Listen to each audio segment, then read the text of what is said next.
चले अपने खास मेहमानों का रुख कर लेती हूँ। अनुप्रिया जी, सबसे पहले मैं आपके पास ही आ रही हूँ। वाकई में बहुत बड़ी उपलब्धि है, इसकी तो तारीफ करनी होगी नीतीश कुमार की। 8 महीनों की उनकी जो ये मेहनत है 23 जून को रंग लाने वाली है। धुरंधरों को, हर पार्टी के ध्रुवों को जिस तरह से वो एक मंच पर तैयारी कर रहे हैं, दिखाने की कोशिश कर रहे हैं। अब असल जमीन पर उसकी तस्वीर क्या होगी ये तो देखना होगा, लेकिन ये मोर्चाबंदी कितनी मजबूत हो पाएगी, क्योंकि 2014 की तस्वीर भी सबने देखी, 2019 की तस्वीर भी देखी, जब वहां पर भी एक विपक्षी एकता मिशन की बात कही गई थी, विपक्षी दल एकजुट हुए थे। लेकिन इस बार कितना सफल होते दिख रहे हैं? क्योंकि देखिए, चाय पानी पर बुलाना, जैसे मेरे वरिष्ठ सहयोगी राजीव रंजन कह रहे हैं कि चाय पानी पर बुलाना आसान है, लेकिन सीट शेयरिंग, कौन चेहरा बनेगा, कौन नेतृत्व करेगा, ये तमाम वो सवाल हैं जिनके जवाब ढूंढना बहुत मुश्किल है। अनुप्रिया जी, कल का जो दिन था, हमारे जनता दल यूनाइटेड के राष्ट्रीय अध्यक्ष श्री ललन सिंह जी एवं बिहार के डिप्टी सीएम श्री तेजस्वी यादव जी जब प्रेस कॉन्फ्रेंस कर रहे थे, विपक्षी एकता की बैठक की स्थिति एवं आने वाले साथियों की घोषणा जब करते हैं, उसके बाद एक करारा राजनीतिक तमाचा उन लोगों के ऊपर होता है जिन लोगों ने हमेशा कहा कि विपक्षी एकता एक दूर की ढोल है।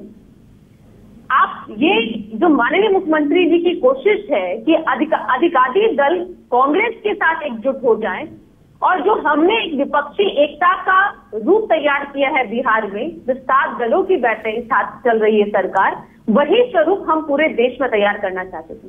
पहले तो ये सवाल उठ रहा था कि एकजुट होंगे या नहीं होंगे। जब एक मंच तैयार हो गया तो इनकी अब उससे बात यह हो रही है कि कह रहे कि चाय पानी पे हो रही है। शायद इनको यह पता नहीं कि ये प्रयास जो है ये 8 महीने से चल रही थी, और वह तिथि भी घोषित हो गई और वो लोगों की लिस्ट भी तैयार हो गई कि कौन कौन आएंगे। अभी तो ये कई बार कयास किया जाता है कि यह पार्टियां, क्या सपा जो है कांग्रेस के साथ आएगी कि नहीं आएगी, अरविंद केजरीवाल कांग्रेस के साथ आएगी कि नहीं आएगी।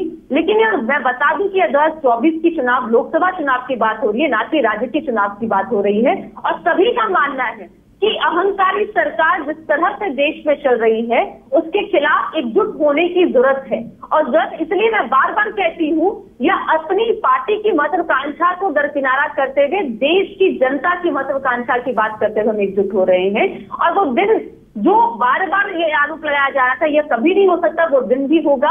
और वह एकजुटता, बार बार मैं कह रही हूँ कि जो प्रयास हम कर रहे हैं एक मंच पे आने का, एक मंच पे आने के बाद हम कॉमन मिनिमम प्रोग्राम भी तैयार करेंगे, जिस मुद्दे पे हम चुनाव लड़ेंगे वो भी तैयार होगा।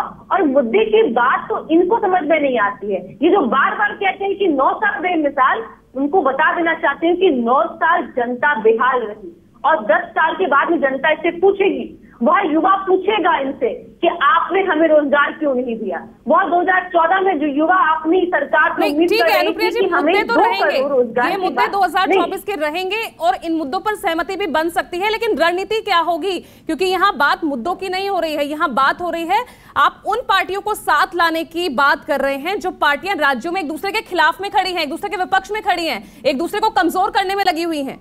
वो तब क्या रणनीति आप दिखाएंगे, किस रणनीति पे है? एक तरह से देश में अघोषित आपातकाल जब है, तब उस समय में राजनीतिक दल अगर अपनी महत्वाकांक्षा को देखेगी तो शायद यह देश वैसे अहंकारी सरकार के अधीन रह जाएगी, और इस सरकार को हटा पाना मुश्किल होगा। क्योंकि यह सरकार जो है बस मन की बात करती है, काम की बात नहीं करती है। इनको अपनी मन की बात ज्यादा शोभनीय होती है, जबकि देश की जनता इनसे पूछना चाह रही है। मैं फिर कहती हूँ कि युवा पूछना चाह रही है, बेटियां पूछना चाह रही है कि भाई हमारी इज्जत और हमारी लाज की रक्षा कौन करेगा। किसान पूछ रहा है कि हमारे बारे में बात कौन करेगा, महंगाई के बारे में बात कौन करेगा। इनको इन बातों पे नहीं करनी है, और इसी मुद्दे के लेकर के सारे विपक्षी दल एकजुट होंगे।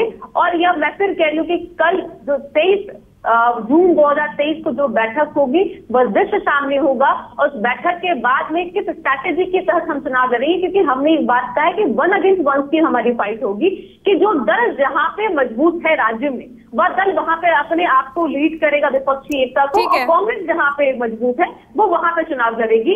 कहीं से भी यह टकराव नहीं होगा, और 1 अगेंस्ट 1 की जो फाइट है वो बीजेपी के खिलाफ में होगी। ठीक है, ठीक है।